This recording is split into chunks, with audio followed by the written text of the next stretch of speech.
Okay, it is 7 o'clock, so I will call the August 10th, 2020 school board meeting to order. Would you please rise for the Pledge of Allegiance? Pledge allegiance to the flag of the United States of America and to the republic for which it stands, one nation, under God, indivisible, with liberty and justice for all. Okay, roll call. Mrs. J. Gazinski, if you would do the roll call, please. Trenton David Huseman. Barry Dunlap. Thanks. He is on. Carol Hancock. Here. I am here. Chris Lau. Here. Rebecca Reber. She is here. Barb Wetstein. Oh, there she is. Oh, she is here.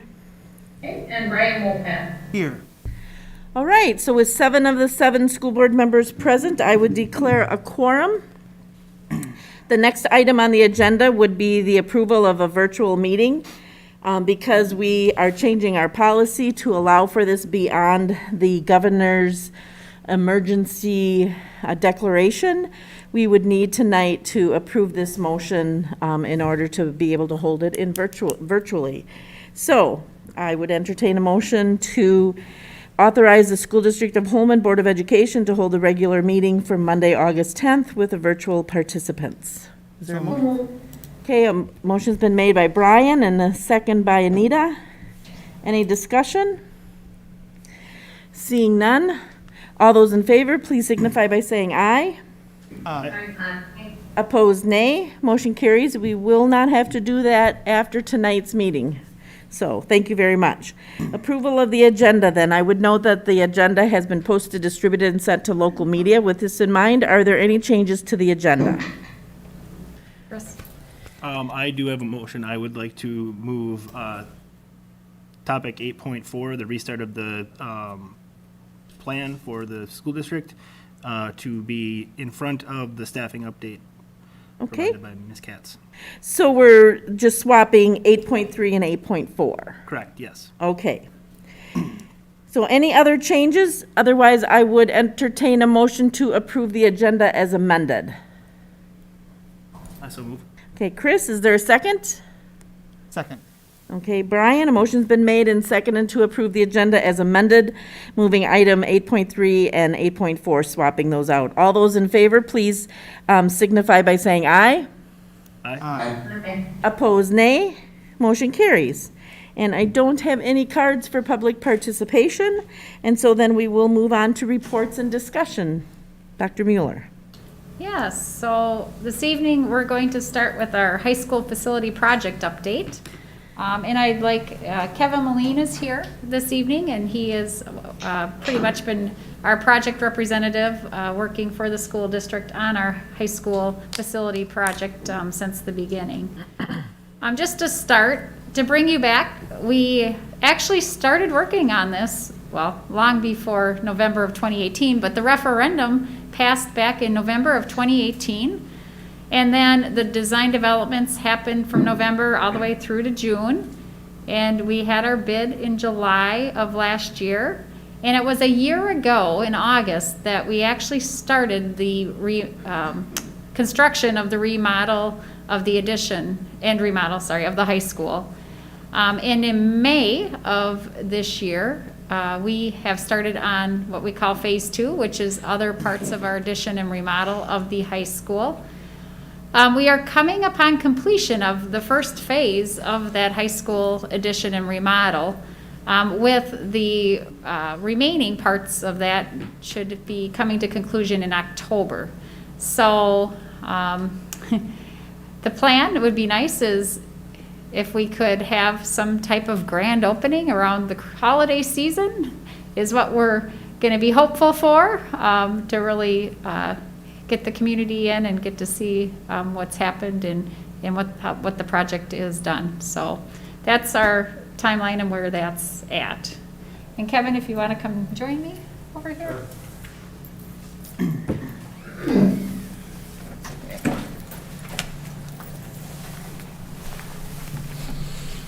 And then we just wanted to give you an update on the budget, and I'll let Kevin speak to this. Okay, so the Executive Building Committee meets every other week on Tuesday morning, so we'll have another meeting tomorrow. We discuss items such as change orders, potential change orders at the school districts being presented from HSR and the contractors. We've been tracking those additional costs. We can see from this sheet here that's on the screen that Fowler and Hammer's original contract started out at $16,962,300, and since that contract was written, we have added $511,557.27 in change orders. We do therefore have a new contract value with Fowler and Hammer, and we do still have some outstanding bulletins that we're waiting for some quotes, and we'll be reviewing those with the Executive Building Committee as soon as they are submitted. So we'll not be discussing those tomorrow morning because we haven't received them yet, but probably at the following Executive Building Committee meeting. That's all phase 1 work. So then the phase 2, we also received the best quote from Fowler and Hammer on bid date. That contract started out at $2,528,000. We have added $70,234.37 since that original contract. So we do have a new total value with Fowler and Hammer's contract. Tomorrow morning, we will be reviewing some bulletin quotes that have been submitted for the Phase 2 project that, if they are approved, will be incorporated into a change order 3 for that project. And I guess one more statement to say is we were ecstatic on bid date for both Phase 1 and Phase 2, but these change orders have been the result of some incomplete issues on the bid documents that were released. So even though the design team knew exactly what was desired, not all that information got on the bid documents. So some of these change order values that you're seeing here are what is actually needed to complete your projects. And you can also see the other costs, our architect engineering expenses, and you can see credits there. There's a credit of 13,000. So when there is something that we feel is something that maybe was more something the architect maybe shouldn't have missed, we do pose to them and say, we'd like a credit for that because that was nothing that that would have fallen on the School District of Holmen. So I want you to know we are doing our best to be fiscally responsible there. And then the reimbursables, that is basically when they have someone like Paragon Associates doing some land surveying and so on. Those are expenses that come up that we reimburse our architects for. And then our contract with Kevin. And then we did talk about and approve that fire alarm system being updated, which was an expense. And then our FF&E budget, we have almost 1.2 million budgeted for all of our furniture, fixtures, and equipment. And also, in the green, you can see we have a construction contingency.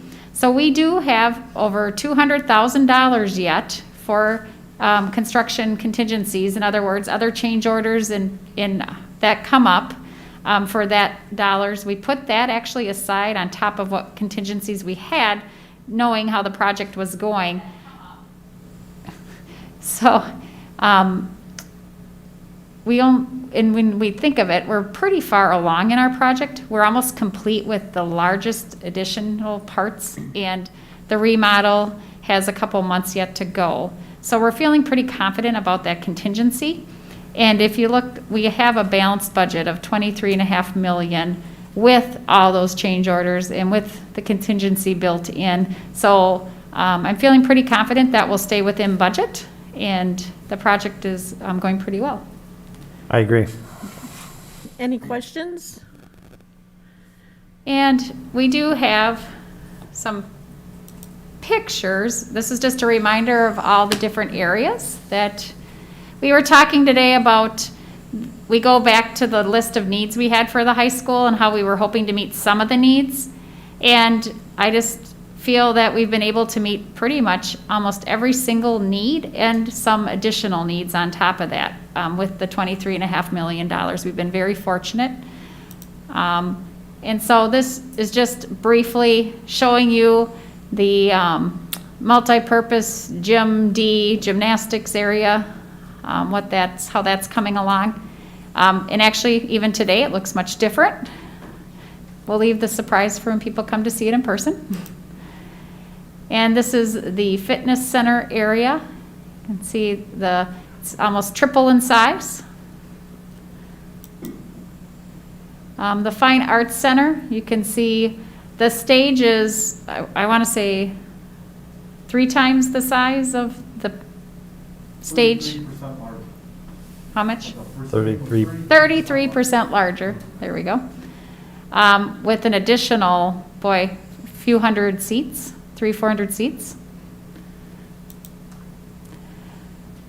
This just shows you a corridor outside our wrestling area and the backside of some of the new locker room areas. And in the top left corner is the wrestling space, but it obviously has materials in it.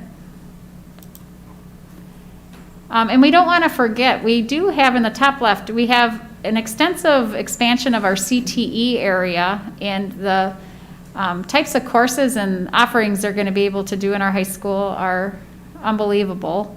And in the bottom right is our new music band area. And here's some pictures of our new locker room space. We wanted to make sure we had accessibility for all students, and we've added many bathroom spaces that are single user throughout the building. And this is our kitchen area. Bottom left, you can just see, you can't even tell that was a kitchen area, but it's just going to be that much larger. And I don't know, anything else to add? So any questions about the project? And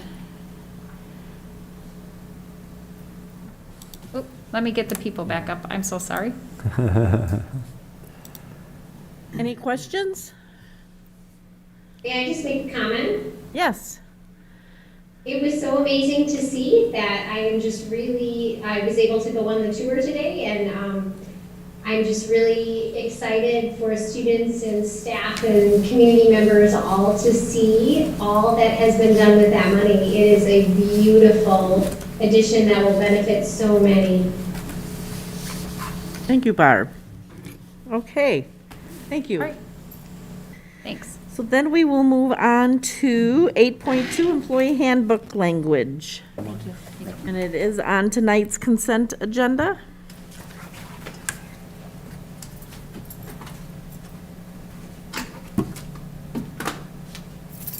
I am the wiper tonight. There you go. Okay. Could you like it up on here? Thank you. All right, so tonight I'm bringing actually a one-time amendment recommendation to the employee handbook. This recommendation is to offer an alternative fall retirement window to our educators. We have received inquiries from staff seeking retirement as an option right now. There are many who, due to personal medical reasons, are really uncomfortable to return in the fall, and looking at options other than something that may be, I'll call it a penalty, because it would be quite a cost implication for them to request a leave of absence or something of that nature, and retirement might just be the best option for them at this time. So this recommendation would be to open up a 4-day window starting tomorrow, going through 4 p.m. on Friday, August 14th. The strikes and language changes you see in the handbook would not be permanent changes. They would, again, be a one-time amendment to the handbook, only during this window of time period.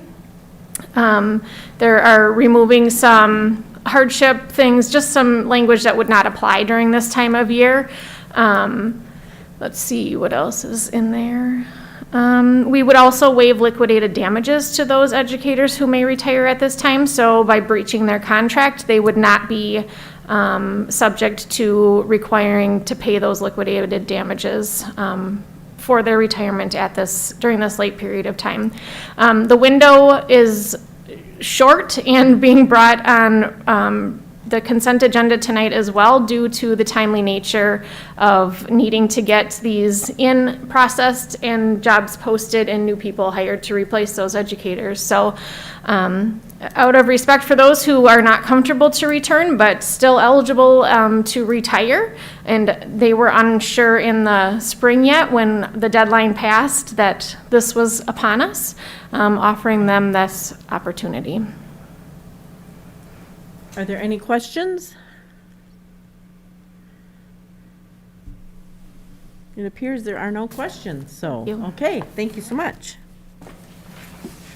And then item 8.4, which is the restart. All right, here we go. Good evening. So, oops. I am back to give an update here. This looks very familiar because at the last board meeting, we did present our plan to the start of the school year, which was approved by the board. Just to remind, to guide the decision-making process for reopening the schools, guiding principles were developed in our mission, vision, and values, which you see before you here, are the foundation as to what we use in making these decisions. At times, one of these focus areas may weigh more heavy than others, but we must keep all of them in mind. So we don't have a choice at this time but to focus a little more heavily on health and safety, but we are in the pandemic, but yet we can't lose sight of our student learning or our fiscal responsibilities, the workforce that works for us, or our stakeholder input and engagement of our families and students that we have. So tonight, on Monday, July 27th, you as a board approved the reopening plan to start the school year for a virtual setting for the month of September, then reassessing the conditions during this public health emergency using the Cooley Compass to determine if we would be able to pivot to a different instructional model. Tonight, what I am going to do is first inform you as a board and the public of some new information that we've learned recently. Also to share, provide results that have of our interest of you and the public. And then also just share, we will ask each of our building leaders to share what the virtual learning will actually look like.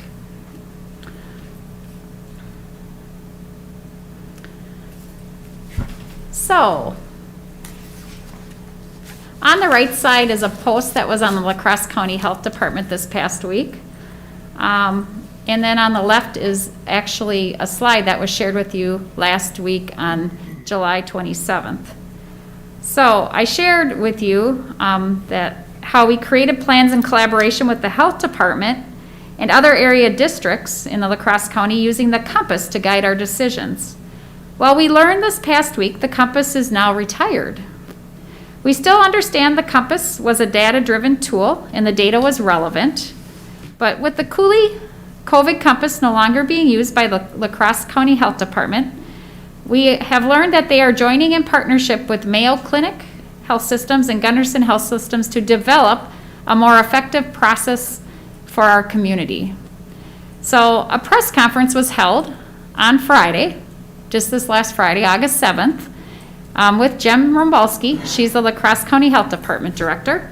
And she was joined by Steve O'Malley, who is our county administrator in La Crosse County, Dr. Scott Rathgaber, he's the CEO of Gunderson Health Systems, and Dr. Paul Mueller, the regional vice president of the Mayo Health Clinics. So they officially indicated at this press conference that with the retiring of the compass, that a new series of metrics, actually 9 metrics, will be put in place. Well, but this process has not yet been shared with the public school districts at this time because they're in development. They are not sure when they will be shared, but no, they will be shared weekly on Friday once they are in place. Okay, so that's some new information. Then, also during the press conference, what I want to share with you is the following information was shared by medical professionals. So Dr. Rathgaber stated at the press conference, "We support the decisions they have made," referring to the school districts, "to balance education and safety. We know schools have made plans based on the compass, and we are not asking for the school systems to change their plans. Their plans are sound." He also said, "We intend for this to be an evolution of metrics to provide even better information and recommendations to inform our decisions when time comes to reassess the plans."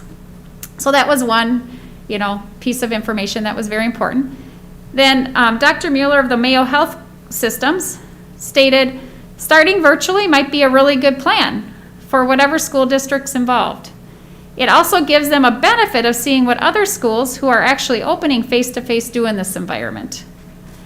He did also state, though, that healthcare institutions have shown how we can safely resume activities in the COVID environment. So with the safety protocols that he said, when he says we have put in place, the health institutions, universal masking, social distancing, hand hygiene and cleaning, and high-used contact surfaces. So saying those are some things we can do and hopefully resume to activities. Then we did reach out. We have a medical advisor in our school district, to Dr. O'Rogie, and he stated that he feels that starting virtual for 30 days is a good idea. There's important pieces to have in place, are keeping students home when they are sick, universal masking and hand washing and distancing.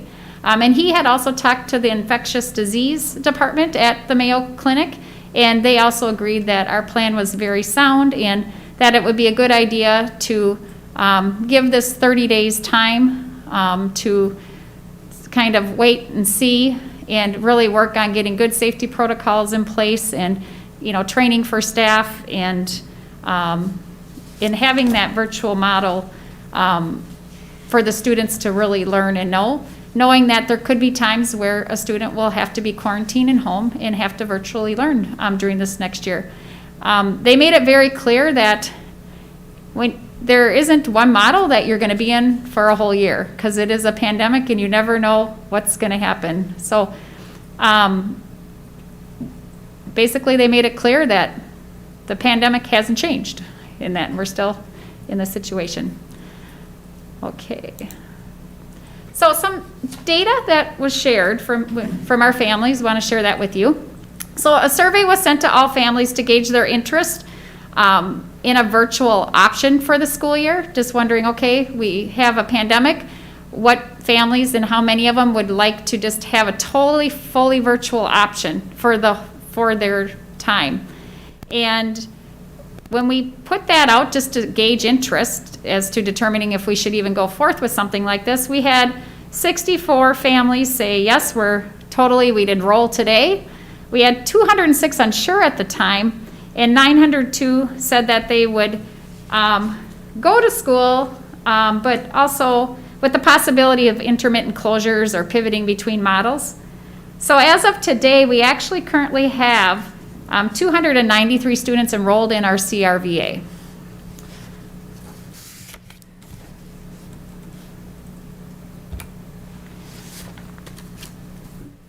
The high school had sent out a survey to their families, and the question I think that's of interest mostly here at this point in time is, assuming appropriate safety measures are in place, what is your preference for how your child returns to school in the fall? You can basically see here almost 50% all in-person learning, and 39.7% would be a mix of in-person and distance learning. It's really showing, yes, our kids want to get back into school. They want to get back into the school environment, but we asked this saying, assuming appropriate safety measures. So we need to make sure that those protocols and all the safety measures are in place when we do that. 13% said, nope, we just want to do all virtual learning. So, as a district, we want to make sure that we can provide as much of these options as possible for families, but do it safely. Holmen Middle School survey. Very similar question, assuming appropriate safety measures are in place along with guidance provided by the Cooley Compass and the Cross County Health Department. You can see how things are changing so frequently. The survey wasn't too long ago. And what is your preference for how your child returns to school in the fall? So 6th grade families are on the first pie chart, and then our 7th and 8th grade families are to the right. And you can see it's very close. It's almost identical in how they are responding. So all in person is approximately 30% for across the board. A mix is around 29 to 23%. All distance learning is almost exactly 14% for both grade levels. And then we do have a populations that just say, we trust you and what you're gonna do, we'll support any of them, as long as we know our child will be in a safe environment, as safe as possible. So you can see a pattern. We know our children, they wanna get back to school when they can, but they wanna do it when we can provide that those safety protocols and have them in place, such as the universal masking, hand hygiene. Yeah, Cheryl? I was just wondering about numbers. We've got the percentages, but how many responded in the high school and the middle school? I'm curious about that. Okay, well, we'll let our principals find that information as we continue on. Sure, that's fine. Yeah, okay. So then after we had sent out, well, after our approval of the board meeting of going to a virtual setting, we knew that there was a concern about, or a need for supervision possibly during the school day. So we wanted to gauge where that would be at. So we sent out a survey to all of our pre-K through 5 families saying, is your child in need of supervision during the school day? So 815 families responded, with 472 families saying, yes, we need supervision. And of the 472 families, there was 656 children needing supervision.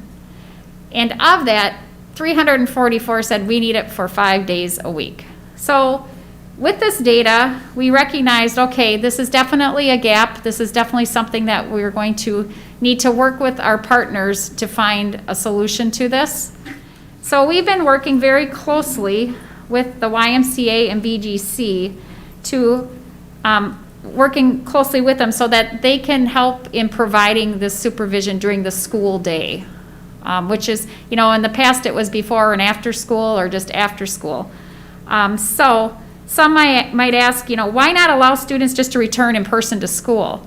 Well, the daycare setting is it's different than a school setting. A school setting is much more complex, and even our health professionals have said to us, it's much different putting safety protocols in for a daycare of, say, 40, 50 kids than it is opening a building with hundreds of kids in that. So we're definitely looking at that and saying, okay, we can definitely learn from them, we can definitely work with them, and start slow to move fast, I think is kind of what we're looking at. So get things in order so that we can open as we move along as soon as we can and we get everything in order, and then hopefully stay open. Because what you'll see is if you aren't careful and get everything in order and get everyone trained properly, you can open up, but then you can be shut down very quickly with a COVID spread.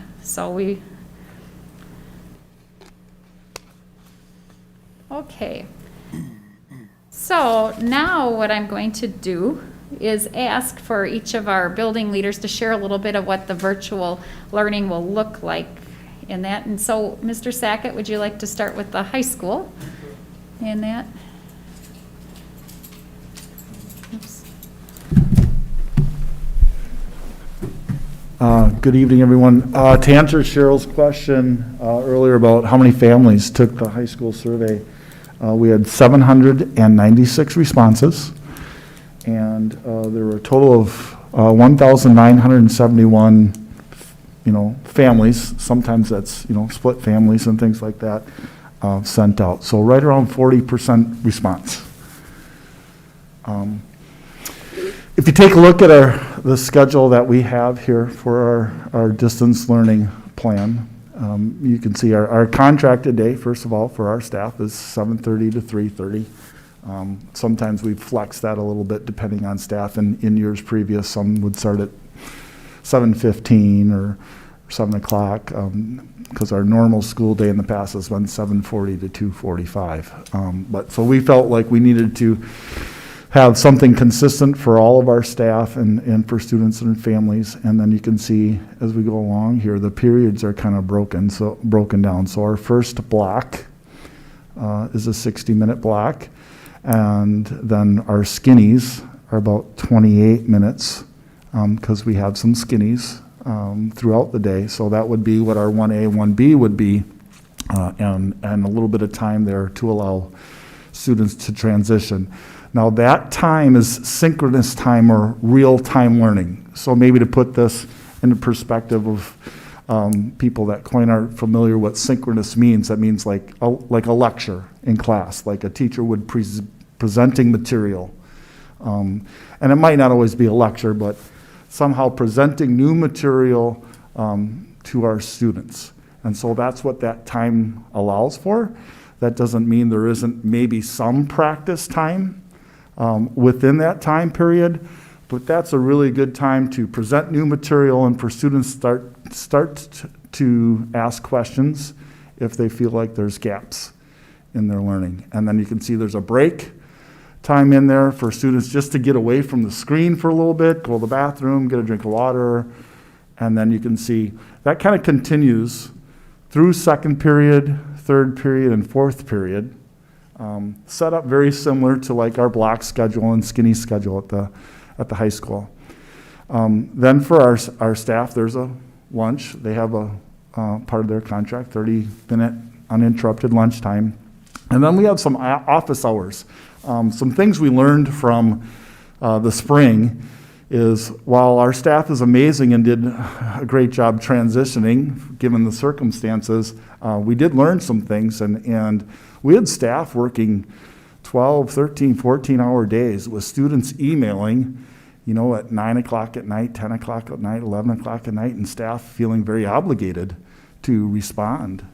So we set up office hours for our students to make an appointment with staff to get some more questions answered, so staff aren't, having to answer emails or other questions late at night, and then some open hours. So students can schedule an appointment and then have some open hours where they can also have some time to meet with their teachers as they need. Now, keep in mind, staff, we are grading. Staff are meeting all of our standards and our learning targets, so that's all the curriculum is going to be taught. And just like in years past, where we've had face-to-face learning with students in the building, there's going to be projects assigned, there's going to be research papers assigned, there's going to be tests and quizzes and math homework, and so all those things will still be done, and just like they were in a normal face-to-face setting, students will still have to do those things, and staff will still have to correct all those things. And as amazing as our staff is, they do a great job within the day, but we know that our staff are doing amazing things outside of their contracted day of developing lesson plans and creating videos and creating content to be shared and then correcting papers and trying to give feedback. And then we have some PLC time, that's professional learning community, to make sure our course level teachers are all on the same page and that we're delivering the exact content, which can be challenging in the virtual world as you're trying to create videos and lesson plans and content for our students. So that was our Monday, Tuesday, Thursday, Friday schedule. We have a Wednesday schedule that is an intervention day, and one of the things that we learned was some of our students have trouble accessing their staff, or their teacher, or just even engaging in the class and trying to find a time to help those students that need extra time to engage, and a process for us to engage students and families through that time on Wednesday. So that doesn't mean students won't be having work to do on Wednesday. There will be a lot of asynchronous or like homework projects, research papers still having to be done on Wednesday. So there will still be a tremendous amount of time put in by our staff and students for their learning outside of the classroom, much like many of us are used to in prior years when we were in the face-to-face scenario. Questions? Are there any questions, Brian? Will attendance be taken on Yeah, Monday, Tuesday? yes, we're working through all those protocols. Yes, attendance will be taking. We want to make sure there's certainly some things we're working on in our building, but we also have to be vertically aligned, with the middle school and elementary schools and things like that. So we want to make sure we have all those lowercase i's and j's dotted. Any other questions? Okay. All right. Okay. Mr. Vogler, if you would mind coming and sharing about middle school.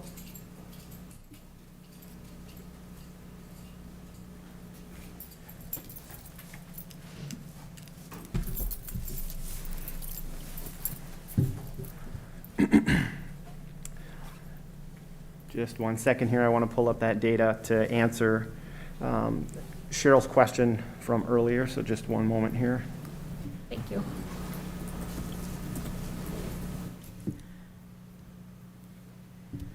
While he's doing that, I just want to say our building leaders and their teams of teachers and other leaders in their building have been working really hard to really produce a very effective and meaningful virtual learning environment for this upcoming year, knowing that they're also preparing for in-person or blended learning. So we just can't commend them enough for all the hours of work and everything they've been doing throughout the summer to get where we are, knowing that we're going to have to know how to do it all this year.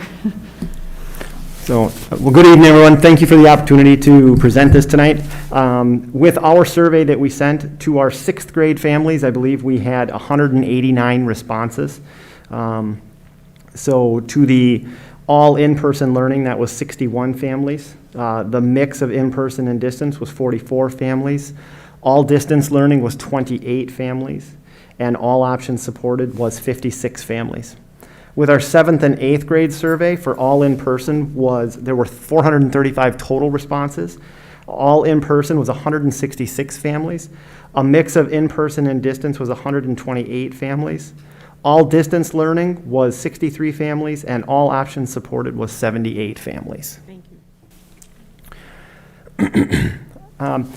Just like the high school, and I'm sure you'll hear from the elementaries too, we learned a great deal from our learning in the spring and things that we could improve upon in order to make it a better learning experience for our students.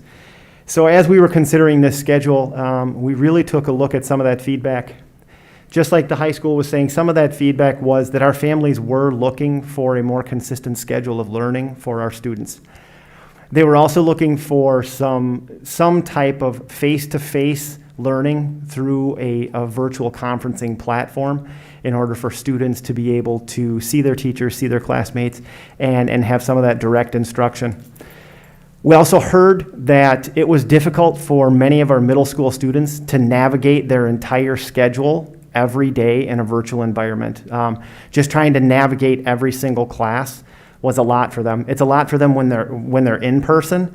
There are many times, we talked about the first couple weeks of school, we'll tell a student, all right, hey kiddo, you're supposed to be in math right now, and they'll say, okay, and they'll leave math and they'll go to social studies. They struggle to do that as they're thinking about so many things.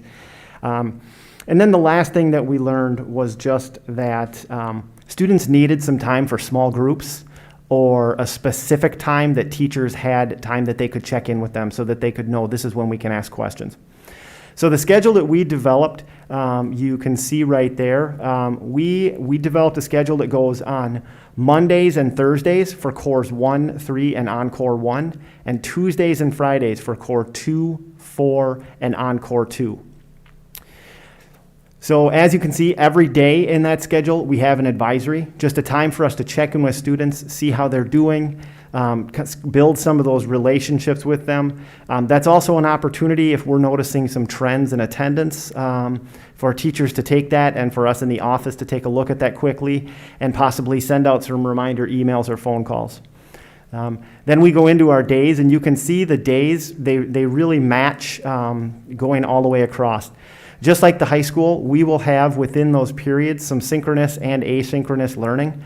And so the first part of all of those cores for between 20 and 25 minutes will be that learning platform where we have them conferencing with their entire class. And then the second part of that class period will be where students will be able to work on assigned work, but the teacher will still be available to answer some questions. Now, some of our teachers have already mentioned that they don't know how it will go when they are meeting virtually with 30 students at one time. And so some of our teachers are already exploring some ideas of, can I split them into 15 and 15 and do a virtual class meeting for the first half with one group and a virtual class meeting with the second half. So I think that some of those things could look a little bit different, just like they do in a normal classroom, that our teachers are going to feel that out and kind of see how that's going. But one set expectation is going to be that every day at that time there is some type of virtual check-in that they have with their students. Now, if you look at the normal middle school schedule, you will notice that most students have 4 encore classes that they're normally taking within a semester. What we've done is we've moved those for first and second quarter. Instead of those being a semester, we've made those classes a quarter. Part of the reason for that is it was difficult for our students to navigate that schedule, but we're also looking forward to when we will hopefully be back to school in some type of face-to-face setting. If we were to come back to school in a blended model with an every other day, within that schedule, we could have students that would only be seeing their encore teacher 1 day a week. And in order for them to really have any structure or get into any type of pattern, that was just very difficult. We know that that creates some problems for some classes. For example, our music performance classes. If students, the encore classes that we're going to be doing first quarter are our H-day encore classes, and then second quarter it will be our V-day encore classes. That can create a little bit of anxiety for some students if they have band, choir, or orchestra on V-day, because they're going to be thinking, wait a second, I won't see my teacher at all. Our teachers are going to work to set up lessons with the students, but also if you would scroll down in this schedule, you'll see that there's a time on there for 12 to 1 to meet with scheduled groups or independent work, and then 2 to 3 for independent work time. Our teachers are going to be using that time to schedule those groups that would normally meet. So they will still have a scheduled time for those classes to meet. We're going to work together to schedule that so that we don't overlap our students. The other thing that you will see is on Wednesdays, we're having what is called a check-in day. On that day is where you'll see each of those cores split up into blocks so that, for example, from 8 to about 8:20 is when teachers will meet with their Encore 1 group. So that group they met with on Monday as a midweek check-in to say, hey, there was some work assigned outside of class. How are you doing in that? I'm not doing it at all. Okay, let's go through that. Or I'm doing great on it. Then the second half of that will be for them to meet with scheduled groups that are in their Encore 2 class. So trying to make that very scheduled for our students along the way. The last thing that you'll then see is we have scheduled office hours for students. And so right there from 1 to 2 o'clock is a specific time when our teachers will be available for our students to check in with and to work with our teachers at that time. The last part of the schedule then is on Wednesdays that you have independent work time. That's a block of time for our students that they're able to work. If they have their work completed, then they wouldn't have anything to do at that time. And then if they don't have their work completed, they can take that feedback that they've gotten in the morning and hopefully complete that work for the rest of the day. Whew. Any questions? The plan is then to have about 30 kids on each class session? Yes. As of now. I noticed between 10:50 and 12, is that the lunch time that teachers will have? That is a lunchtime and just an extended break time for our students. Yep. We just figured that after meeting in that morning, giving them a little bit of time to eat lunch and just kind of break away for a little while, hopefully get a little exercise will be good for them. Well, and our teachers would eat lunch at that time too, yes. And Ryan, they're going to be using Canvas again, is that correct? Yes, we will be using Canvas as a universal platform for all of our learning, as our LMS. I know what, so I'm just, oh, Just as an FYI, it's really hard to hear board members. okay. So one of the things with our experience was there were like 3 different ways of communicating or checking to see, and if that could be streamlined, I think that would help parents, because we get the emails at our regular email addresses, and then we also have Infinite Campus where we can go and check grades, and then there's the Canvas, and sometimes it's just confusing on where should I be looking, and, do we have access to Canvas, or is that a student access that you have to go in then on their account? And so that was my big thing, just to keep in mind, and maybe you can help and educate other parents, because I had some parents say that they were confused too, where to look for the information. Yeah, absolutely. Thank you for bringing that up. Hot mic. Last spring, we did learn that very much so from our families that having one spot to go for information will be helpful. We are going to be utilizing Canvas for just about everything. So for example, pinned in the announcements tab is where students will go to find the link to their virtual meeting. So they will always go to the announcements tab for that class period, and that will be right in there for that meeting.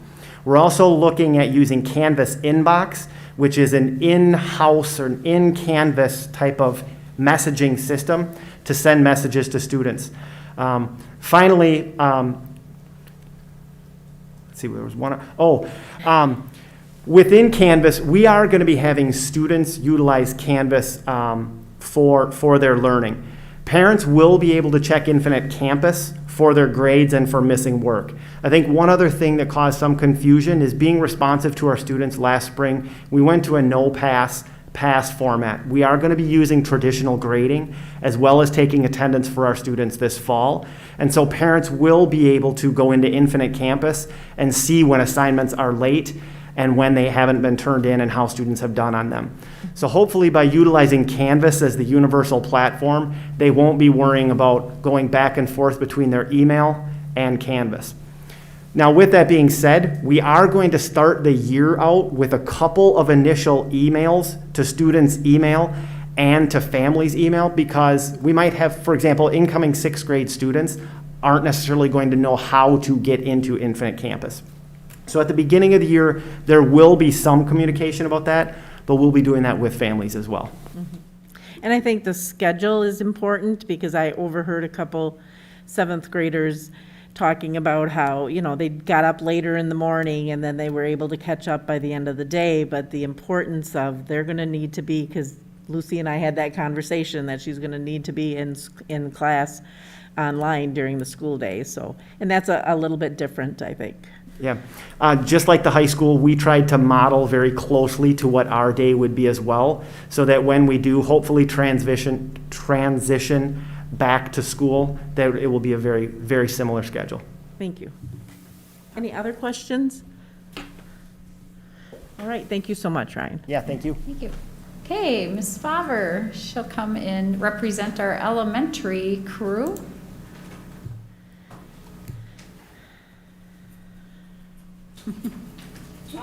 Uh-oh, who's in all the notes? We're good. Mr. Vogler, do you have any germs? Oh, wait. I was only joking. I've been wiping it down and I just, okay.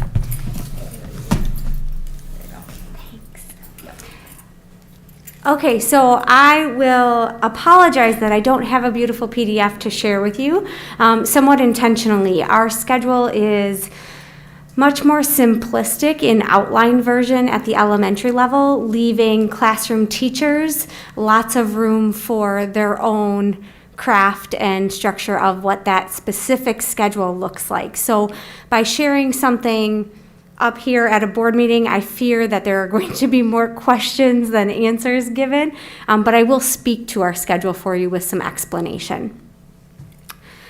First of all, Dr. Mueller mentioned the survey that was sent out district-wide regarding childcare, and that included a question regarding best time of day for virtual learning for our families. And that was pointed at families who did not need care, because we are thinking hopefully we can work with community partners and whatnot so that if students are in some sort of care, we can be helping them to access their virtual learning during that time.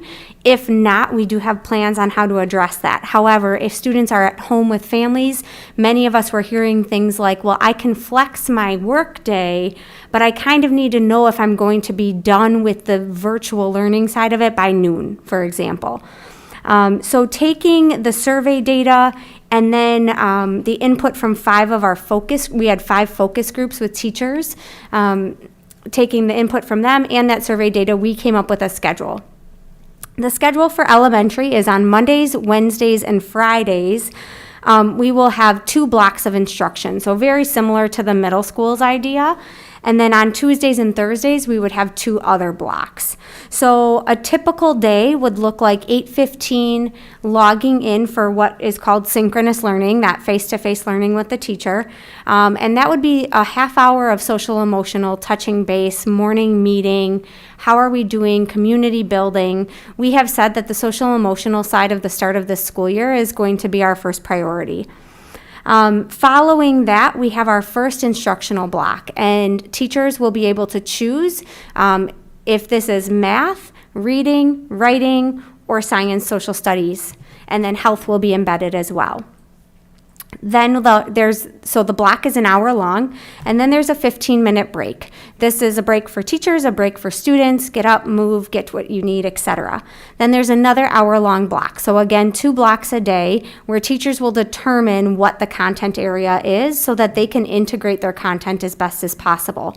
Some of our teachers are concerned, what about how am I not going to teach reading and math every day?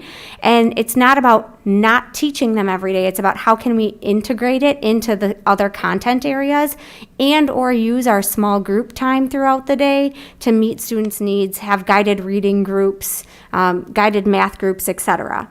So after that second hour, there's another break, and then we have about an hour and 15 minutes of small group time. Again, this can be used for, it could be used for word study. It could be used for a guided reading group. It could be used to check in on a math group. It could be used for any sort of intervention or extension. Following that is our lunch, and then we end the day with additional time for small groups. The afternoon is more of the asynchronous, so not face-to-face with teacher, unless a small group is scheduled. And this time will be used for related arts or our specials classes and our guidance additional support lessons. So our related arts or specials teachers, art, music, LMC, and PE, are going to be expected to provide lessons for all 6 grade levels on a weekly basis and follow up with students. So that's quite the task when you don't have just one class, you have the whole school to engage virtually.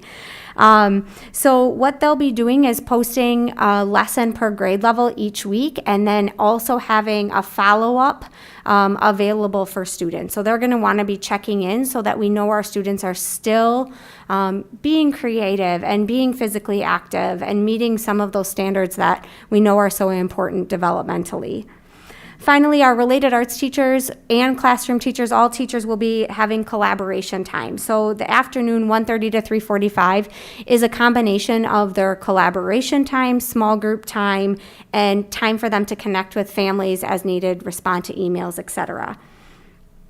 The other piece I'd like to share is that our guidance, our school counselors, they will be teaching our kindergarten through 3rd grade classes in a synchronous setting, so live once per week, and and 4th and 5th grade once every other week, according to their standards that they cover.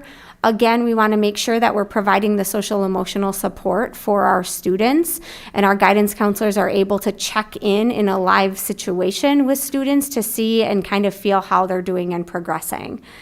They will also be providing one-on-one support, small group support, family outreach, and supporting our universal social emotional learning with resources for staff. So they've been spending time this summer putting together materials and resources that staff and families can access.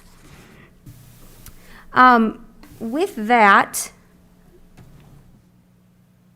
I also wanted to highlight some of our families are really concerned at the elementary level about students being on the virtual side of things in a synchronous environment during the day when the family is not there to support it. One example I heard is, my child is going to go with grandma and grandpa during the day, and grandma and grandpa do not want to be teacher. They don't want to be mom and discipline every day, or dad, but they also don't want to be teacher. So how am I supposed to access this for my child? So what we're asking of our staff is to record their mini lessons. So if I am teaching math and reading today, for example, I'm going to record my lesson and give the independent practice or the guided practice piece to students. I'm going to let them know what that is, and then it will be posted in Seesaw for pre-K through 2 or Canvas for 3 through 5. And then that way, the family then, when it works for them, students can engage in the mini lesson, do the independent practice, and then again, we have that small group time and whatnot to follow up. We'll also be using additional staff. This could be classroom teachers, but also it could be educational assistants. It could be related arts staff as we utilize them in this fashion in the spring to check in with students who are not able to check in during the day. So we don't want to have any child not engaging in any sort of live situation, especially at the elementary level when they don't have the means necessarily to get on their own. And so whether it's in the evening or whatnot, we have committed to, if we need to alter schedules and whatnot to make sure we're reaching all students and at least connecting on some level, we will. Any questions? All right. Well, thank you, Rachel. And then we have Ms. Eitland's going to speak of our pre-K program. Oh, I got her. There's a little bit left. While they're doing this, I think everybody should do what we do in 4K and take a little movement break. Stand up and stretch. Yeah, there you go. Okay. There you go. All right, thank you. Good evening, everybody. Good evening. Hopefully you know by now that the purpose for our pre-K program is to balance pre-academic and social emotional skills in a safe, caring, and nurturing environment. And we truly believe that the best way that this can occur is in person rather than through virtual learning. As you heard Dr. Mueller say a little bit ago, 4K and early childhood are different than the school day. And actually, she said that daycare was the daycare setting. And the health department has always given us the guidelines that we should be following the same guidelines as the daycare centers. And I guess what I'm asking tonight is we would like to, we prefer to have the in-person learning, and we're hoping that we could still have September 1st through 4th in the calendar to do that soft landing and do some orientation time with our early childhood and 4K families, and then possibly have the staff start on September 8th.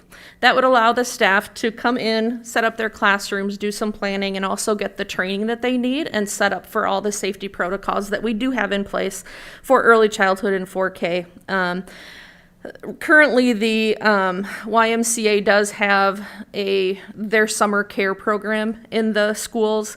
And so we are just asking again for you to reconsider, because we know we need to be flexible and adaptable, and we certainly are willing to do whatever is decided. But we are hoping that you will consider having our youngest learners do what is in their best interests and have them start out the beginning of the school year in person. Thank you, Sue. Questions on that? Any questions on that? So I think that's a little bit different than what had been presented, and I know, Dr. Mueller, you had mentioned in the issue or concern about devices and things for the Yeah. young ones that age. We also, with our pre-K learners, getting them orientated and getting them devices, that would be another challenge we come up against, because in that 4K setting, devices are used actually really not very often at all. It's more face-to-face interaction and so on. And just in all the information we've been learning, really want to work at slowly and safely starting to get our youngest learners to our upper learners back into our schools as we can. And as we shared, using the first week of September as kind of our soft, landing, building those relationships, connecting with kids, making sure the families know how, especially our elementary aged families, know how to access the virtual platforms and work with them with the devices to get them set. And with the hopes that we can start bringing them back, the medical advisors are saying, use those first 30 days in September to build your protocols and get all that in place, because it's very likely you'll need to use that type of learning throughout the year. But with our 4K learners, if they are to pivot back and forth, and what we're finding is they've been very successful in the small daycare settings. So we're feeling comfortable that we could model that daycare setting with our 4K, and the county has said those guidelines are acceptable to go by with that age level. But then once we hit into kindergarten in the school age, it's kind of a whole new, I don't want to say ball game, but a whole new set of complexities that come into play with large groups of students in lunchroom and recess. And not that 4K doesn't have that, they do, but it's a different setting and scenario that we want to ensure that we have things in place and processes to start bringing them back so that we can keep them here once they're here. And just as a reminder as well, our day is a half day. It's 2 hours and 45 minutes. So the students wouldn't be back all day long. They would be here for their 2 hours and 45 minutes. Which was another big part of us kind of considering. Oh, yep. So Barb. So Barb, you had a question? Yes, so with our 4Q students in the district, what is the number of students in a building at a time? Dr. Mueller had How referenced many that, kids the in the smaller classroom? numbers. So I'm just curious where our numbers are at. We are currently averaging about 15 in a classroom. Some a little bit less, some like 16, but averaging 15. Right. And then how many in a building at a time? Because I don't recall if you're spread between there buildings 4 or all sections? in one, or... We did have one section out at Prairie View Elementary and all the others at Viking Elementary. However, we did need to move that one classroom back to Viking Elementary. So we have all there were 5. So now we have 6 sections of 4K at Viking Elementary, in addition to our early childhood special education self-contained classroom for one half of the day. So at any given time, there would be half, so like 3 sections at a time? No, we have a total of 12 Okay, 4K sections. okay. So 6 sections at Yeah. a time Right. of 15. And we have, what we did with the placement of students this year is we took any student that attends the same childcare center. We're trying to minimize the risk of exposure, and so we place them all in the same classroom. So we did that with the childcare centers, and then also if they ride the same bus, we looked at that as well. So we feel like we have a really good division of students and trying to keep any exposure at a very minimum.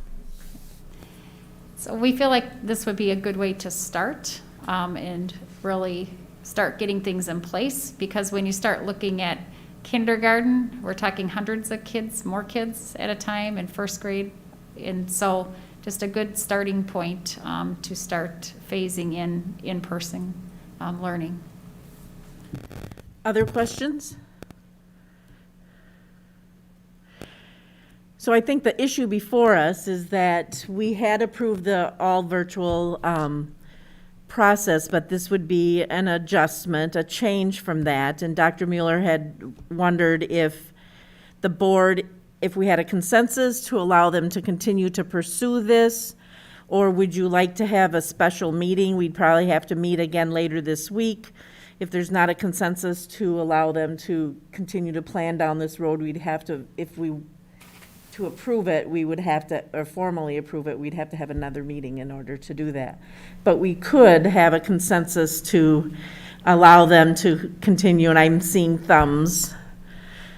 So, anybody else? Rebecca, how do you feel, yay or nay? Okay. And so it looks like the majority is a yay to continue to move down this path, so. We really unless something- appreciate it and appreciate your understanding of how students learn best. Yeah. Thank you so much.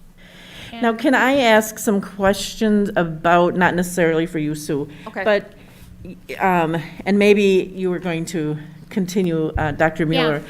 But you know, the conversations you've been having with some of our partners, like the YMCA and the Boys and Girls Club, how is that It's going progressing? really well. They're all on board, and we're going to definitely develop partnerships so that we can access our staff in partnership with theirs, so that we can also definitely, I know a lot of families were not counting on an expense for childcare, so in working in partnership with them, we'll be able to have something very affordable for our families. And then also working with our families, knowing that, you know, there are going to be some students that we will have to bring back into the buildings, but we need to do a slow start to ensure safety protocols and ensure our students are safe, and get those that have some of these, we want to be very equitable and make sure that all the needs are being met, and our kids are getting the education they need, but also knowing, so with the YMCA and BGC, you know, so as long as our plan is sticking and staying in place, then we will start immediately tomorrow and working with our YMCA, and they would actually be putting out a registration for the care, and the care would take place in all 4 of our elementary schools. And we'd work with the possibility for those that are coming just for the school day on transportation that we could provide for that. And so this is something we could do at a small scale within a setting. They've been doing this with their surround care all summer, and they have really learned, and we can learn a lot from them by doing this, so that when we start to bring larger groups of students back, that we understand how does this work and what safety protocols do we need to ensure are in place in doing that. So does that kind of? It does. And so one of the concerns that I'm seeing a little bit more of is from our staff, who are going to be teaching virtually, but also have young ones at home. And so I'm assuming they would have access to those services. So they would definitely have the option to enroll their child in the Y Care or through BGC. And also, we are working on other ways that we can have them in emergency situations where they would be able to bring their children to work in certain circumstances until we can find a solution for them, knowing that that can definitely be one of the things that can be a barrier for some of our own employees. So making sure we find solutions for that. Yes, certainly. Okay. Any other questions? In regards to the Y Care, Yes. I know, having gone through that with my family, that there may be some challenges with getting registration, i.e. getting up at 1 o'clock in the morning yeah. to go stand in the Y. Yeah. It may be too early for that, but is there a kind of a rollout plan for that? Oh, sorry. Well, we wanted to make sure that everything was a go before they put too much time in the exact registration process, but they will have to definitely look at kind of the prioritization, and if not all families' needs are being able to be met, then we'll have to reach out and figure out and work with them on ways to meet as many of those needs as we can. Brian, did you have a question? No, I'm good. Will all the buildings be used for that then? Yes, yep, so Prairie View, Evergreen, and actually, all elementary buildings will be used for that. I shouldn't say all elementary buildings will be used. And they actually are expanding the number of students that they can take within their program. So it isn't the numbers that they've been using throughout the summer. So we're talking, what's that? May I ask a question with that? Yeah, sure. With us just approving the 4K, pursuing that, and with all those students being at Viking, would it be beneficial to work on utilizing the other elementary buildings and not Viking, since we already will have more than the average daycare in place in that building? Well, actually, at Viking, the 4K is in an upper part of the building, and the Y-Care can be in the bottom part of the building, so we're able to separate those out. And then we also have individual classrooms that the students can be within, which is highly recommended within our 4K programming. So we've been really looking at, how does that look, and how can we keep our students from intermingling, is a term they use, and keeping them within their cohorts and in that. So that would be definitely the plans that we would be creating within that building. And just so you know, it's not like with the Y-Care, it's not like hundreds of kids by any means. We're keeping it like in Evergreen, it's 55 is the max capacity, and in our other buildings, it's 72 kids that is the max capacity. So in looking at those numbers, and with our BGC partner and the needs of the 344 families, we'll get very close to filling the majority of that gap. Because some of those students might actually be working on plans to come back within the building, depending on the needs of those students, with certain staff members, individual staff members. Other questions? Yes, I have a great. question. Yep, Rebecca? Rebecca, go ahead. Can you hear me? Yep. Yeah, just a quick question. Will the pre-Ks have to wear masks? No, the pre-K do not have to wear masks because of their age. Except on the school. Except on the school bus, if they're riding on the school bus. But, yeah, and we will have masks available for every child to wear if they would like. Will staff wear masks? And staff will be required to wear masks, yes. But kindergarten on up are all required to wear masks. So the guidance that came through is age 5 and up should wear masks. Yeah. So since we're on the mask question, I know there are some folks out in the greater community, I haven't really seen that so much in Holmen, but just folks that are not willing to wear masks. And so I worry about, in our high school and middle school level, that the word is very clear that if people either can't wear a mask for a medical reason or refuse to wear a mask for free speech or whatever reason, that the alternative to that is the CRVA, is the virtual schooling, that it's very clear that masks are going to be expected to be worn, and that if someone has a medical issue or concern, we are accommodating them by providing that other option, the virtual option. Yes, that is correct. But, yeah, Jill, do you want to speak to the medical side of it? Yeah, so if we have a student at the high school that doesn't have any type of condition or anything, and they're just like, I'm not going to wear a mask, it's my right not to wear a mask, we are able to ask them to wear a mask because it is actually right now mandated, and not only by our district, but also through the Wisconsin legislation. And we do have an option for them. So if they do not want to wear it, we can educate them through our CRVA. What we really want to do is make sure that we are using our PBIS strategies. So we have some different scripting that we would do. So our teachers are working with the students first and prompting them and helping them know why to wear a mask. And if they still refuse, then we are able to say, you know, we do have a different option. But we really want to start out encouraging them to do so and talking to them about the why, and not come right down with the hammer and discipline, but know that that is what is expected here, and we do have another option for them. Okay. And actually, my last slide is just our calendar with that soft start, that Before first. you move on to that, Oh, did yeah. someone else raise their hand? I don't know if I saw. Anita. Anita. So I have a question just about staffing. Is this the right time to ask that, or do you want me to wait? It depends. We do have our staffing update, but go ahead if you. I've had a little bit of communication with a few district employees who've asked if EAs will have a job in the fall. There's a lot of concern with support staff about the what their hours would be. Just all kinds of questions. So. Right. We'll talk, Melissa, we can talk about that more when she does the report, but those are some of the positions that we're looking to help utilize within our supervision. So, you know, as we're not in person, they can help with that supervision and help make sure our students get on to the platforms like they would in a classroom setting.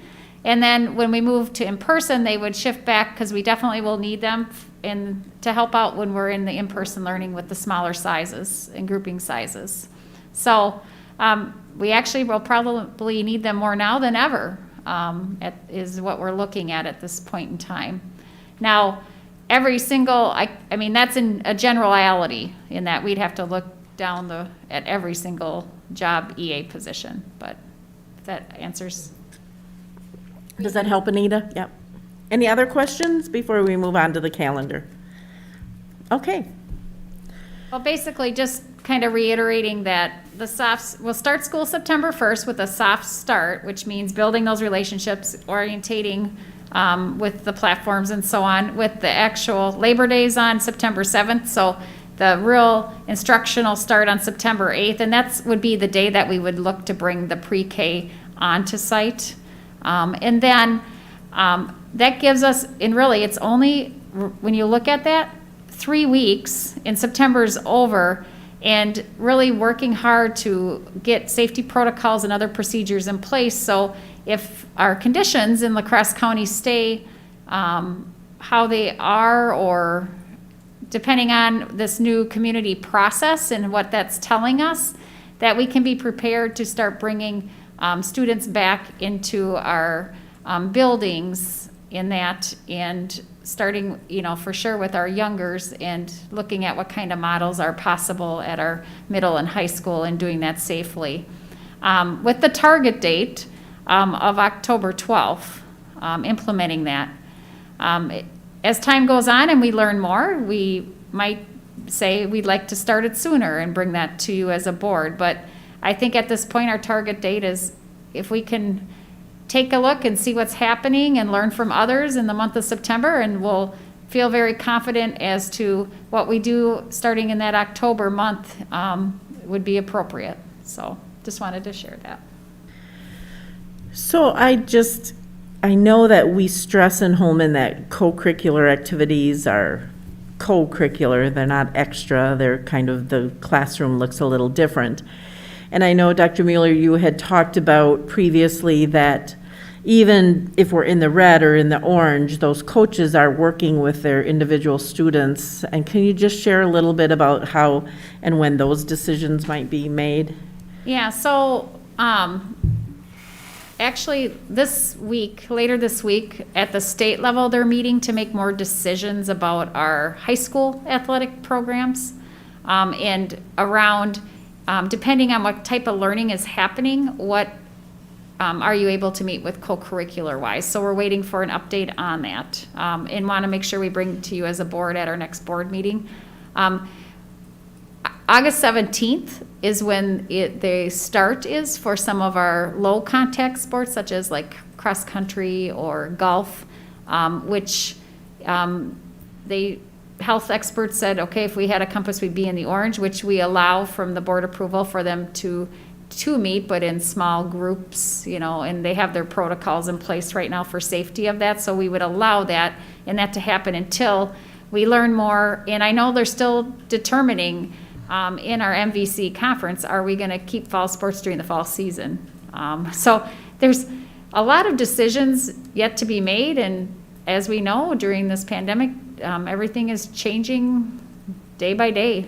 So as we all are getting used to being very flexible and adaptable, that's another scenario that we're going to have to be flexible and adaptable with. But regardless of whether they start, the coaches currently are working with their students. Yes, and they are. virtually and doing those kind of things, so. Yep, they definitely are connecting with those Yep. students. Yep. Okay. Okay, I think that's it. And this is just a presentation, so it is not on our agenda, consent agenda this evening. So then, if there aren't any other questions, we will move on to staffing update.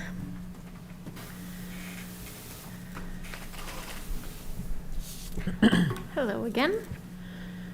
So, as you just heard from our principals, we plan to be using all of our staff, teachers mainly is what this item is for tonight, but at their fullest capacity. They all have full agendas on their plates and planning to utilize all the staff that we have available, which leaves us to staffing the Cooley Region Virtual Academy. This is a new endeavor for us and something that we did not plan for as we looked into this budget year. And we do have lots of kids enrolled in that program, and we need to have teachers for them available. So presenting tonight and requesting that we are able to hire additional staff at our middle school and elementary level for the Cooley Region Virtual Academy, and to fill those roles of the teachers who will be or have requested to teach in the Cooley Region Virtual Academy, leaving those sections at our elementary buildings open. At the high school level, it looks a little bit different. We really don't have full sections of students, so we'd like to work with our teachers at the high school level, looking at different forms of stipend payment for those educators to help move those students along in their learning experience through the virtual academies. So that way they'd have that curricular knowledge and be able to assist those students as well where they do need that assistance if necessary. So a different type of payment, not hiring full teachers at the high school level, but rather paying a stipend to our current staff to assist in those areas where we need those. This request today is just for teaching staff. As Dr. Mueller shared, we do anticipate using all of our educational assistants, or to the most that we can use of those staff. I believe we would be able to use all of them. We haven't filled any of the vacancies or resignations that we've received since last spring, so I've kind of been holding them, not knowing where we'd be, and I didn't want to lay any staff off. So hopefully I would anticipate that we would use all of our educational staff, either working with the Y to help supervise students in that childcare setting. The high school utilized their staff wonderfully last spring, and I think that's going to be continued, to use those EAs in a capacity with the teachers at the high school level. So drivers, if we move forward with the 4K, we've talked about other options with the childcare as well, being able to utilize our drivers, utilize our food service program. So I don't see where, I do not anticipate at this time that we would have any layoffs of other staff. So any other questions on staffing or on the requests for limited term? Any questions? Brian? I know we talked about with CRVA that it was a proportion number of teachers that we would have to provide. Do we have an idea of how many teachers we have to provide for CRVA? Kim, if you want to correct me if I'm wrong, but we actually believe that we would be able to staff all of our students with our own staff at CRVA. I think we have 6 or 7 sections at the elementary level of students. And as with multiple elementary buildings, when they're all pulled from 4 different buildings, it doesn't equally come out to one teacher at a building. So we unfortunately do have to pull several of our own staff at an elementary level to help staff that. We have 2 teachers at the middle school level right now. So what's happened is by these students enrolling in the CRVA, having a few from each grade level from each elementary has actually created an environment of smaller class sizes, which we needed within our safety measures to bring the students back in person. But in doing that, we've created a full section at kindergarten and first and second, third, fourth, and almost close to a full section at 5th grade. So we need teachers for that. So looking to fill with limited term teachers, those vacancies that would be in the building. And also, As a result of our teachers doing CRVA, we're hiring limited term to fill Correct. those spots. Yeah. And where we don't have our own staff for CRVA, we would need to hire out for those because we don't have enough resources from the other districts to be able to place our students in those sections. So there might be a section or 2 that we would staff through CRVA through one of these positions as well. Thank you. So with the CRVA kids then, it would be like an entire class of just Holmen kids? Yep. Yes, that's For the majority. Yep, it worked out. Our That's numbers came out pretty good. Yeah. There's a couple where we may be sharing, but for the most part, it's. So those of you on the Zoom, so you can hear, what Kim was saying is there's a couple sections where when you get up to 34 students, that can be too many for an elementary teacher. So some of those might have to join initially with another district, more than likely Onalaska, I think is what we were talking about, as to why the collaboration. But yet, we do know there could be some families that drop at semester, so our class size, but we were able to staff with a Holmen teacher a section of CRVA, which is very fortunate for us in most scenarios. Other questions? And that is on tonight's consent agenda. Yes, and again, due to the timely nature of needing to hire new staff, so thank you. Can I ask a question? Yes, Barb. How did it work out in terms of staff wanting that virtual option? Were you able to satisfy the need of staff who are needing another option? Yep, we have at the elementary and middle school. Middle school, it gets a little more tricky because we do have specific licensure issues that we need to look at. But elementary, I believe we went through those who with the appropriate license and placed them where we were able to. I think they all seem pleased with where they're being placed. Middle school, again, a little trickier because of the licensing, so we may need to look outside for middle school assistance at CRVA, but if there's any staff who would like to come forward at this time and submit their application, we'd definitely take it from them, but either way, we're either staffing our own students in our buildings or CRVA with staff, so. Okay. All right. All right, thank you so much. Lots of moving pieces, certainly.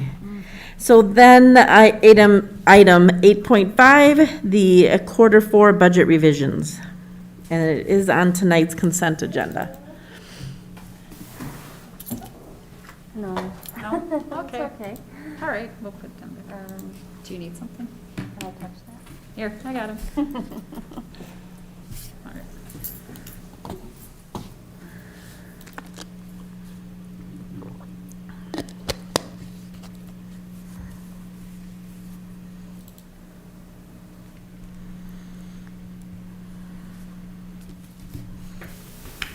Can you throw the Zoom people up there, please? Thank you.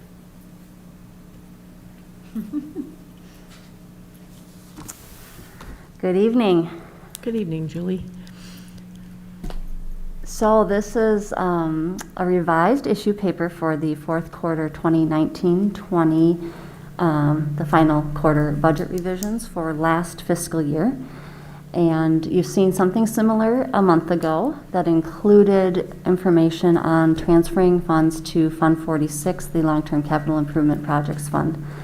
The updated issue paper and budget summary and notice that will be published upon approval takes out that transfer to Fund 46 by law, the transfer, like the physical transfer at the bank and the interfund transfer, that has to occur by the end of July to reflect as a June 30th shared cost expenditure in the general fund.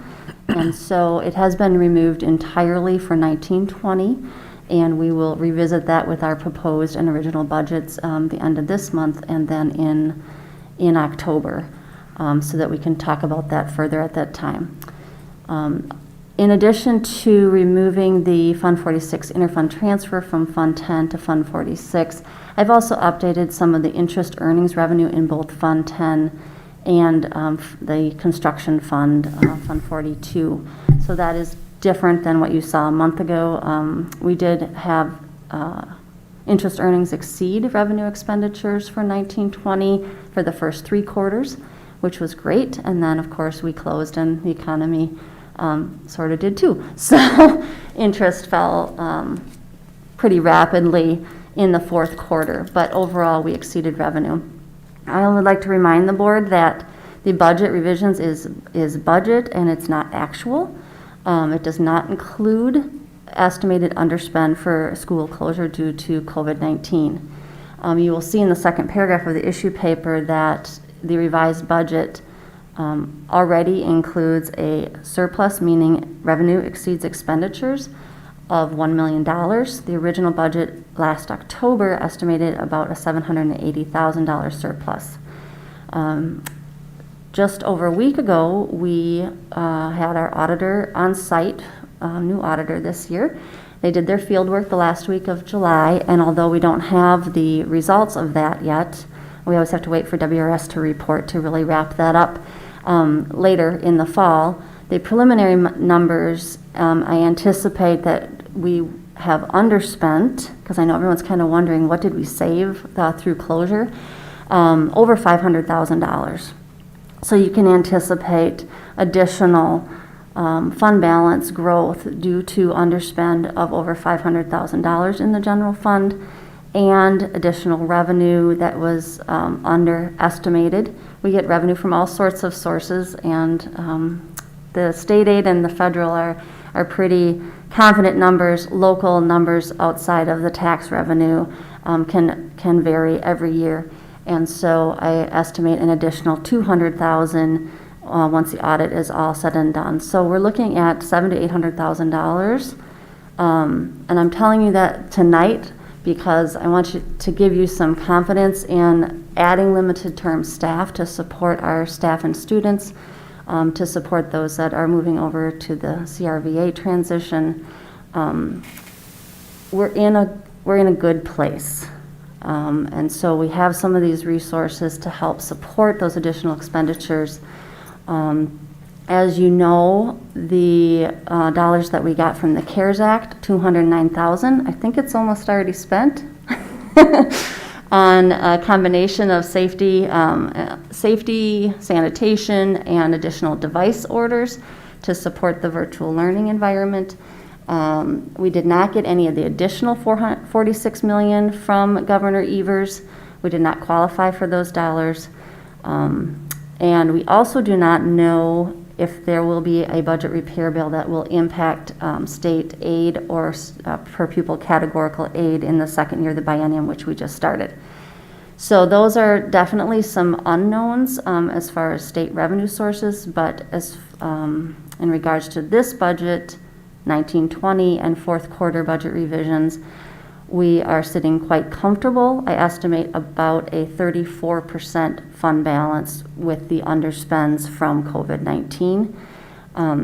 So that's a really good thing going into this really not so good time.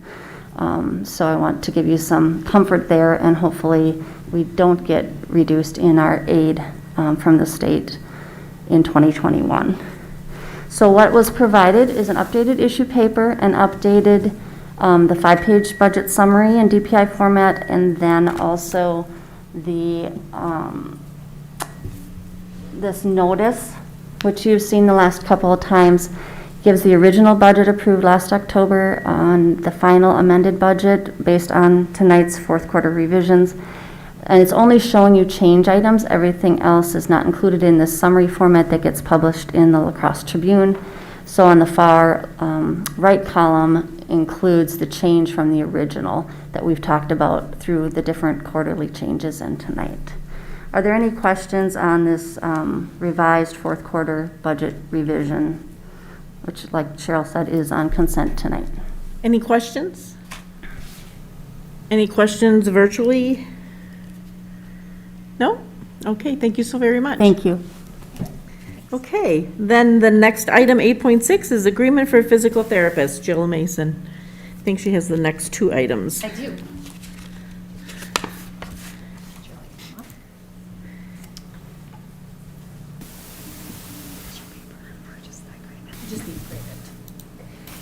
So last year, we entered into an agreement with the Onalaska School District for our physical therapy services. If you remember, prior to that, we contracted PT and OT services. And so last year, we decided to hire within, and we are renewing our contract. Onalaska only needs a PT for, I think it's like a day or a day and a half. And so we entered into the 6603 01 agreement for physical therapy services, and this is just to update the services. You can probably just scroll down to the bottom. So this just goes through the agreement, what we both agree to, and then at the bottom it goes through the costs and what we share with Onalaska. And that's about it. Okay, any questions? Okay, thank you. You're welcome. And then the next item is the seclusion, restraint, and bullying report. You could probably go to the other, this one. Okay, so this is the seclusion and restraint report and the bullying report for 2019-2020. As I usually say every year, you can't really compare one year to the next. It's not apples to apples. We have different students and different situations. And again, this is only through early March because the last part of the year we were not here. So it's hard because I can't really talk about any of these. So does anyone have any questions about the numbers? Any questions? I don't see any questions. Okay, the one thing I did want to update you all on from a seclusion and restraint standpoint is we do have new guidance, Act 118, and so that is came forward in June. And so I just wanted to let you know of a couple of updates and highlight the areas that have changed. Again, just to remind you, the use of seclusion or physical restraint is prohibited unless a student's behavior presents clear, present, and imminent risk to the physical safety to the student or to others, and it is the least restrictive of all of the interventions feasible. So one of the changes is that as public schools, we always have to report any incident of seclusion and restraint. Private schools in the past that were under the scholarship program had a report. Now, private schools, no matter where they are, have to report to us and to the parents. So if we have students at Catholic Charities, Cholita, any other private schools where we've placed them, they do have to send the parent a report and send us as a public school a report. Another change is that incident wasn't defined in the past, and now it is defined under current law as an occurrence of a covered individual or a law enforcement officer using seclusion or physical restraint on a student. In the past, we didn't involve law enforcement, and now there is a heavy presence of making sure that if law enforcement is using seclusion and restraint in our buildings, we also have to report. In the past, we did not report that we didn't report that as a seclusion or a restraint or to the parent. We were told the parents, but we didn't report it as a seclusion and restraint. Another change is that we have to document everyone who was involved, including law enforcement. So in our reports, their names have to be identified and their titles. The next highlight is, and And this is, I have this all for you. I think we included that as part of your documents too, in case you wanted to look through them. I'm just giving you some of the highlights. Under the current law, after the second incident of seclusion and physical restraint in a school year, a student with a disability will need to have an IEP meeting within 10 days. And that's when we talk about a functional behavioral assessment. We talk about the positive interventions and supports, and then what types of plan are we going to have involved for the student. In the past, we did not. In the past, we would write IEPs anticipating that this would happen, and now we're saying we don't have to write that it's anticipated. We're writing it after the second incident happens. Let's see. Okay, the next part is pretty significant, especially with all of the things that have happened with some of the deaths we've seen in our nation recently. So under current law, any maneuvers that place a student in a prone position are expressly prohibited. And that was also in the previous law too, but it didn't really define that out.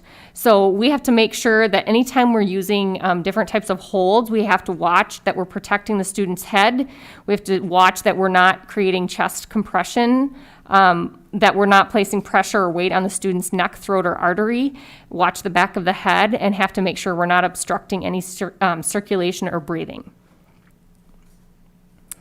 And then after each incident in the past, we were not required to debrief. We were encouraged to debrief. Now, current law requires us that after every incident of seclusion or restraint, we have to debrief with the people that were involved and go through kind of a process of what happened, what could have been done differently, and what will we do differently next time so this wouldn't happen. Yep. It's Barb. Is there a typo in the Prairie View seclusion last line? Probably. Or am I misunderstanding? The number of girls with disabilities in seclusion, and on the copy I have, it looks like it says 16, and yet it said total number of students in seclusion, so I'm assuming that was just a typo? Nope. So the probably, Okay. well, I'll double check because it looks interesting that both have the same. What could have happened is that there were 16 incidents and 3 students. Okay.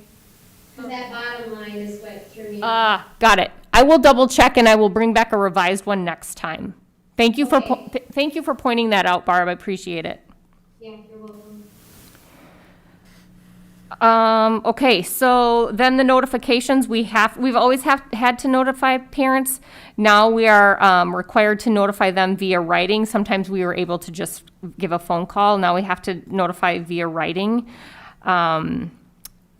Let's see. I already talked about that.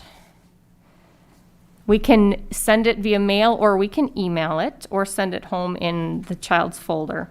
And then training requirements, so we have to make sure, we've always had training requirements, but now it is really talking about evidence-based instruction relating to positive behavioral supports and intervention and safe escort. Really looking at de-escalation, so working really hard, and that's what we'll be working on. We already work on that. We have a CPI trainer in-house. So she's offering de-escalation workshops, but we'll also be including, our SRO is always included in those types of things, but those are other options that we'll be providing to our staff, not just because of seclusion and restraint, but because that's what we need to do for kids. And then really looking at identifying and describing the dangerous behavior that might start or might anticipate a physical restraint or a seclusion, so that we understand what kind of imminent danger is and not just non-compliance. And lastly, previously we had to report to our school board by September 1st, so which is why I usually come at this time. Now the current law says October 1st, and we have to disaggregate the data. So lucky for us, we have disaggregated this data for years. They've never required us to disaggregate it, and now they're requiring us to disaggregate it in all sections, and we already do that, so that's awesome.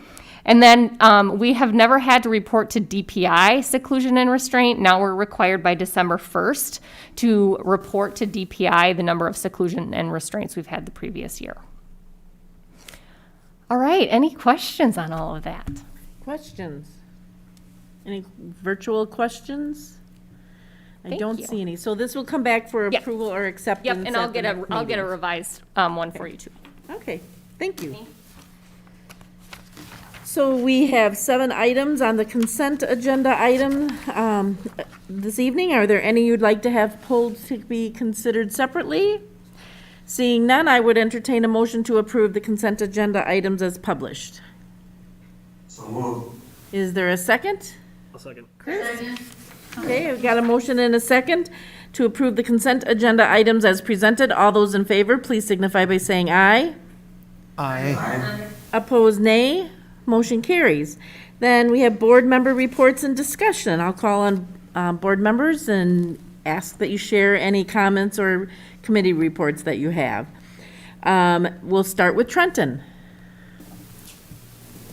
I don't have much to add, but I just want to mention, because it stuck out in my mind, that I do like what the pre-K system has been doing, and what like the kindergarten and the elementary schools, like how they were taking into account the social or socio-emotional learning, because I feel like that is really important in early childhood development. Like school is important, but also like developing those social skills, like making those connections with kids and things like that. And I just really valued how they put that forward and made it very important for their decision, and how they did this virtual learning. Okay, thank you. Gary. I'd just like to say that we took a tour of the high school edition, and it's just unbelievable how that school's gonna look when it gets all done. It's just a gorgeous edition, and some great decisions were made. It's really gonna be beautiful. The commons area is gonna be 3 times larger than it was before. Really impressive. I'd like to thank everybody, all the leadership team and all the teaching, everybody who's working so hard. There's a lot of things going on right now, and everybody seems to be pretty much on top of it, and I just want to appreciate how much work that must be. Okay, thank you. Anita. I wanted to say thanks, first of all, for the update on the construction. That's interesting to see. I'm in Waukesha, otherwise I would have been there tonight too. I just wanted to address all the uncertainty. I get phone calls and emails and contacts from people, like I'm sure everyone does. Everyone's concerned about the speed at which decisions are being made and questioning whether these are the right decisions and wanting information sooner or wanting different information. And I just want to remind us all, including myself, that this is so new for everyone and we're living through a pandemic. So the staff and the leadership team who are making these decisions are doing the best they can with the information they have at the time. And just to give some grace to people, everyone's trying to do the best thing they can for the kids.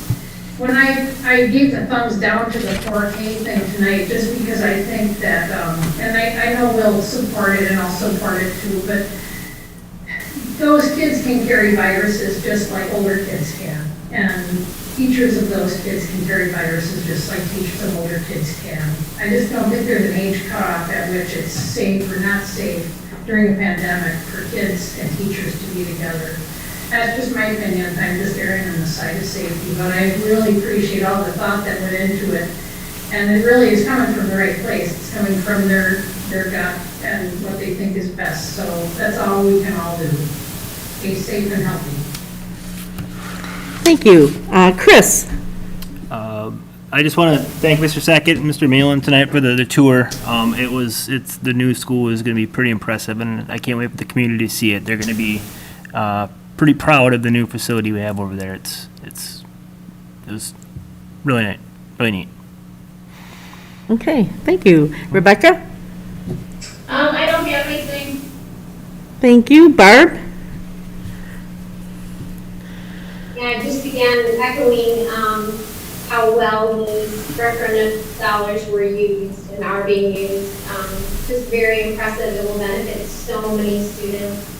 And then just again a thank you to everyone who's put so much thought into this. And I love Anita's asking for us to all be graceful with one another. I just think that's beautiful. So I echo that with you, Anita. I think it's much needed right now. So thank you for that.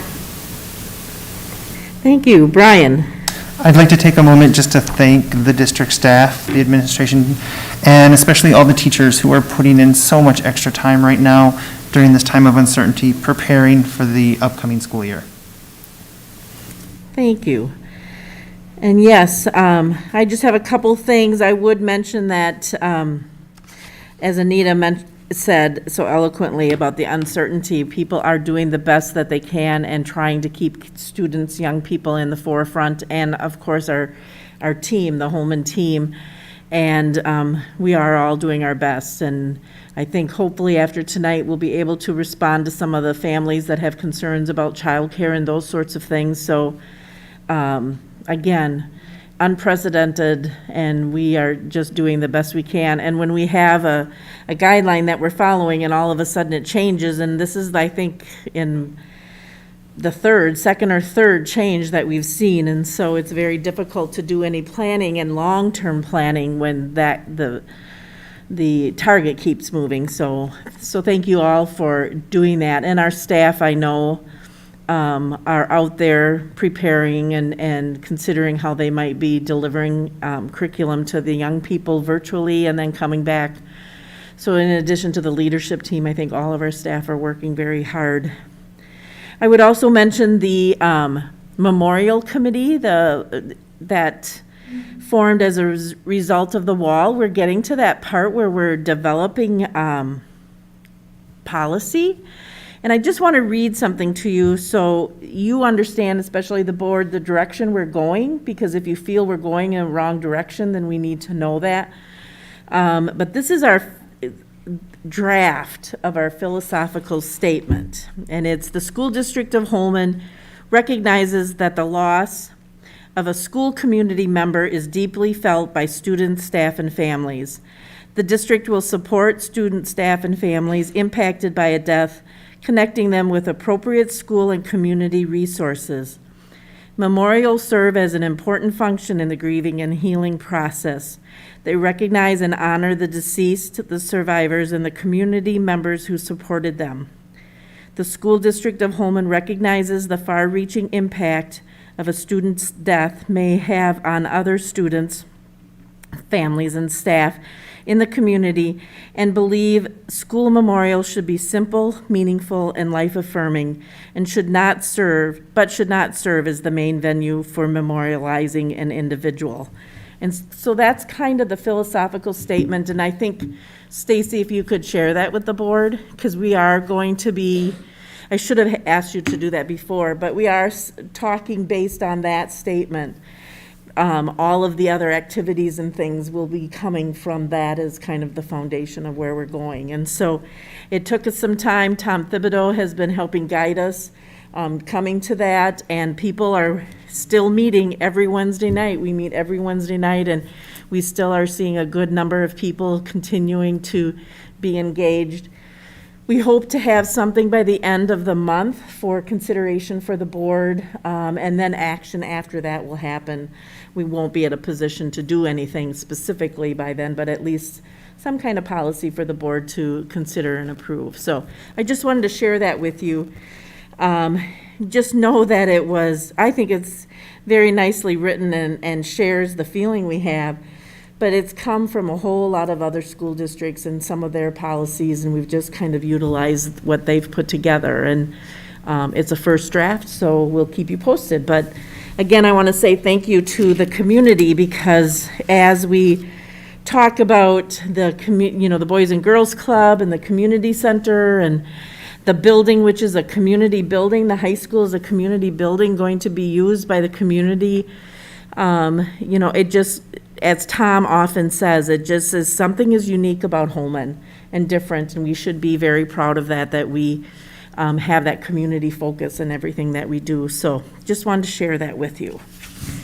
Then I would just say our next board meeting schedule.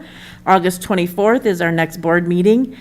Back to School Kickoff is scheduled for August 25th. I don't know if that will be virtual or how that will all happen. That will be fun to see. September 14th is our first meeting in September, and October 6th is the WASB Fall Regional Meeting. I suspect, again, that might be virtual. It's scheduled to be at GET. But if there's nothing else to come before the board tonight, I would entertain a motion to adjourn. Anita, is there a second? I'll second. Okay, Chris, all those in favor of adjourning, please signify by saying aye. Aye. Opposed, nay. Motion passes. We are adjourned. Thank you so much.